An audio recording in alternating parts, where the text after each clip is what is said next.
విజ్ఞప్తి చేస్తున్నాను.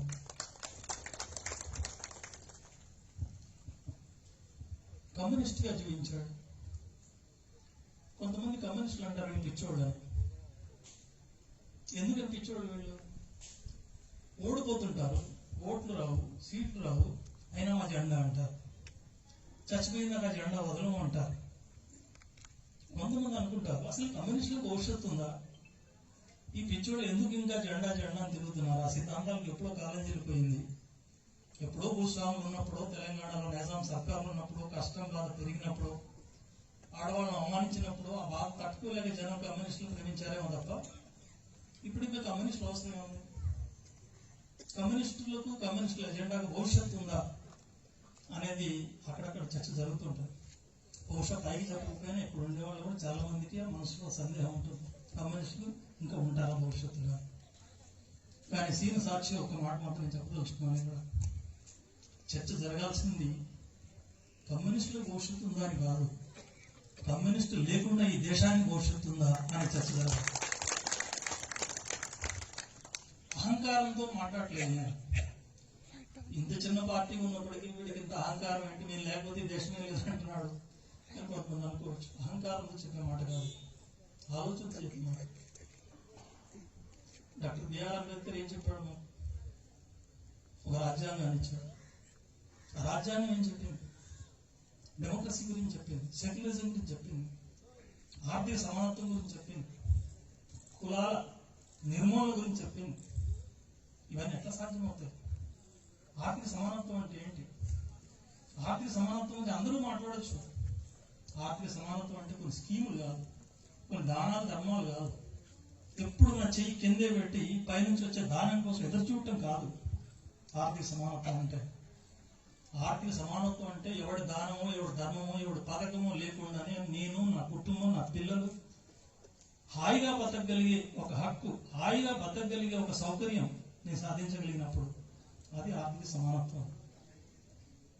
హాయిగా అంటే అంబేద్కర్ చెప్పినట్టు బుర్ర నిండా చదువు ఉండాలి.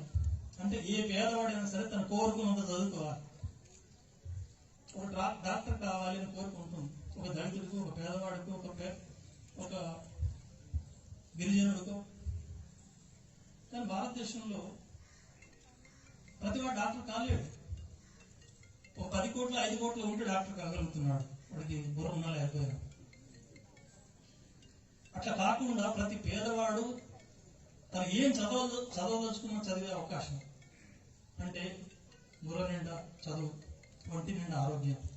ఏ జబ్బు వచ్చినా, అది కడుపు నొప్పి కావచ్చు, క్యాన్సర్ కావచ్చు, చిన్నదైనా పెద్దదైనా ప్రతి జబ్బుకు ఉచితంగా వైద్యం లభించే అవకాశం ఉండాలి.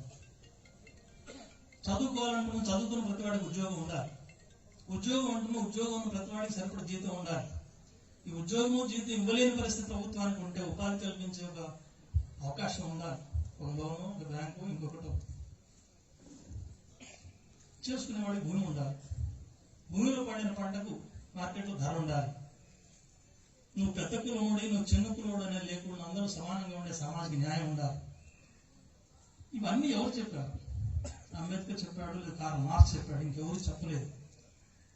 వీళ్ళు చెప్పిన మాటలు ఇప్పుడు చాలా మంది చెప్తున్నారు. చేసే తక్కువ, చెప్పేది చాలా ఎక్కువగా ఉంది చాలా మంది. నేను ఏ పార్టీ గురించి మాట్లాడలేదు, కానీ మనం రోజు వింటున్నాం, ప్రభుత్వాలు మారుతున్నాయి, చెప్పిన మాటలు అమలు జరగడం లేదు. గతంలో కాంగ్రెస్ ను చూసిన చాలా కాలం తర్వాత బాగాలేదనుకున్నాం, తెలుగుదేశం వచ్చింది. కాంగ్రెస్ బాగాలేదని తెలుగుదేశం పార్టీ అనుకున్నారు. తెలుగుదేశం చెప్పింది చాలా మాటలు. తెలుగుదేశం కూడా కుదరలేదు. కేసీఆర్ వచ్చాడు, తెలుగుదేశం కాదు, కాంగ్రెస్ కాదు, మన రాష్ట్రం ఇంత పెద్దగా ఉంది కాబట్టి మన అభివృద్ధి కావట్లేదు, చిన్న రాష్ట్రం అయితే అభివృద్ధి అవుతూ ఉన్నాడు. ఒక నిజమే అనుకున్నాం, తెలంగాణ వచ్చింది. అది కూడా ఆ కళ కూడా నెరవేరింది. అయినా సరే పడిపోతున్నాం. అక్కడ అవినీతి జరిగింది కాబట్టి టీఆర్ఎస్ అవసరం లేదన్నారు, మళ్ళీ కాంగ్రెస్ వచ్చింది. మంచిదే, కాంగ్రెస్ మళ్ళీ వచ్చింది. 6 వాగ్దానాలు ఉన్నారు, అమలు చేయమన్నాం. కొన్ని మంచి పనులు చేశారు, ఇప్పుడు కొన్ని మంచి పనులు చేస్తున్నారు. కానీ ఇప్పుడిప్పుడే కొంచెం మళ్ళీ శుద్ధి తప్పుతాం. హైడ్రా అంటున్నారు.